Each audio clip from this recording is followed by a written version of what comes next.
Ginawa ko ng lahat, pero sabi niya kulang pa rin.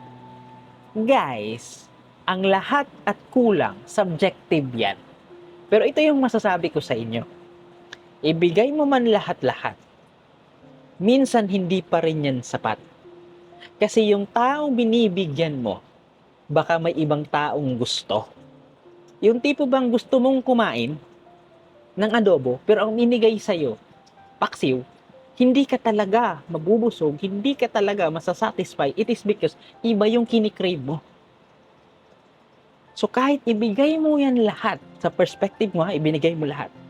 Magluha ka man ng dugo, ano pa man lahat ng iniisip na ibibigay mo, mansyon, buhay, at kahit mundo, kung hindi ikaw yung gusto, sasabihin niya yan sa iyo na kulang pa rin. Kasi maybe, may iba na silang gusto. At ang pinakamasakit, hindi ikaw yun, kundi ibang tao.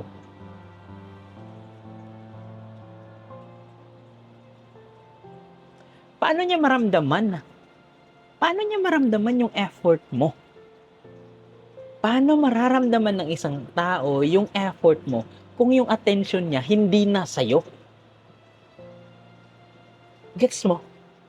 Ulitin ko, paano niya mararamdaman yung effort mo kung ang tinitingnan niya hindi ikaw at ang tinitingnan niya ibang tao?